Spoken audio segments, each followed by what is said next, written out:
November in New York City, a great time to live or visit here. Today we're going to update you on what's new this month so you have the best experience ever in the Big Apple this November.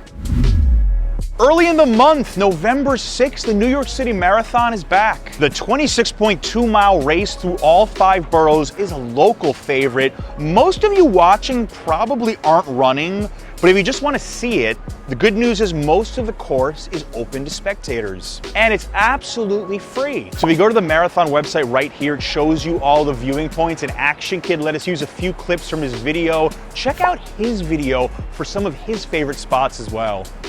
All right, so the holiday season in New York officially starts after Thanksgiving, but in November, many holiday attractions open for the first time. The Rink at Rockefeller Center opens on Saturday, November 6th, arguably the city's most famous place to ice skate. Although going that early, you won't be right underneath a famous Christmas tree, but the good news is prices are going to be a lot cheaper. It's $21 to $65 throughout the season, and you can only get those $21 prices during some of the early weekdays in November. So you can knock out one of New York's most famous activities at a much cheaper price than normal.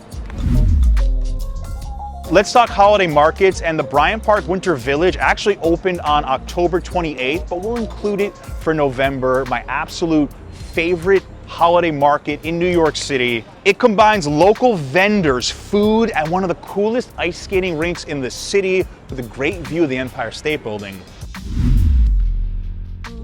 If the weather's not cooperating, the Grand Central Terminal Holiday Fair opens November 14th. While there's no food, they do have clothing, toys, and other holiday items.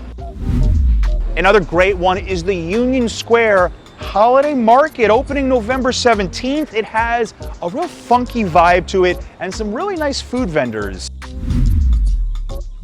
Right next to Central Park, November 28th, the Columbus Circle Holiday Market is going to be open, and I'd say it's pretty similar to the Union Square one. Now there's a new holiday market opening for 2022, and I'm really excited about it because I live in Brooklyn.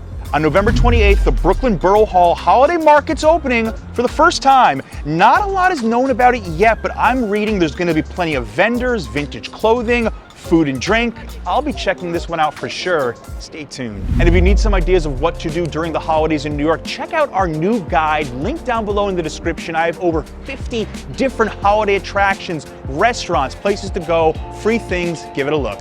This is a great one every year, the New York Comedy Festival coming back to the city November 7th to 13th. Some of the world's best comedians come to the Big Apple for this event, and they're playing all over the city at many different venues. Conan O'Brien, Tracy Morgan, Wanda Sykes, Bill Maher, just to name a few. Go to the festival website for more details, but I recommend you buy your tickets in advance. All right, Ben, you got any jokes for the viewers? What did the janitor say when he jumped out of the closet? I give up. Supplies! All right, what else you got? What did the ocean say to the beach? I give up. Nothing. He just waved. No, aren't you a little young for dad jokes? Foreshadowing. Who's up for a new museum? The Museum of Broadway opening up on November 15th. This new museum is going to highlight over 500 individual productions from the 1700s all the way to the present. According to an official press release, the space will feature both traditional and immersive experiences based on productions like Rent, The Wiz, The Ziegfeld Follies, Oklahoma, Ain't Misbehavin', and more. They've actually announced the first ever special exhibit, and it's going to be dedicated to theater artist Al Hirschfeld, who created between 1928 and 2002. Tickets start at $43 for general admission. It's located in the heart of the theater district. This could be a fun combination with a Broadway show if that's your thing. Speaking of Broadway, opening night for a new show, November 20th, K-Pop, the musical. This was actually an off-Broadway show in 2017, delving into the world of K-pop and the entertainment industry. K-pop brings audiences into the side of the business not often seen, following the success and struggles of a fictional company and it's K-pop talent, and it's playing at Circle in the Square Theater with a capacity of just 840, which is on the smaller side. And I've been to this Broadway theater before. It's shaped like a circle, really unique experience. Couple of random performances from New York City icons taking place this month. Where are my Seinfeld fans out there? Jerry Seinfeld playing the Beacon Theater November 18th and 19th. Billy Joel, one of my favorite singers of all time, continuing his Madison Square Garden run in November on the 23rd.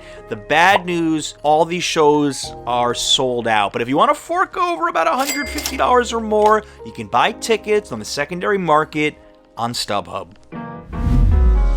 The Radio City Christmas Spectacular with the world-famous Rockettes reopening November 18th. I've actually seen it once. I loved it. I think it's the perfect family activity. They have 4 shows or more per day. Tickets start at $70, and it's also a good excuse to check out a show at Radio City Music Hall.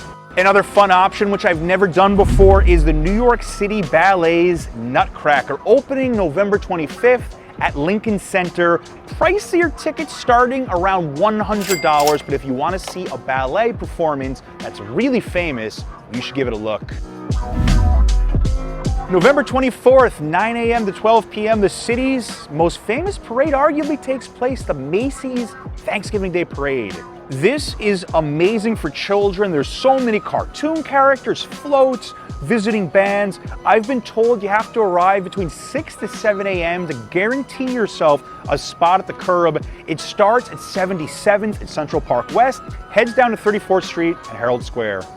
What a lot of people don't realize is that the day before, on Wednesday, November 23rd, you can go watch the floats getting inflated in the streets around the American Museum of Natural History. Now, generally, this is between 12 and 6 p.m.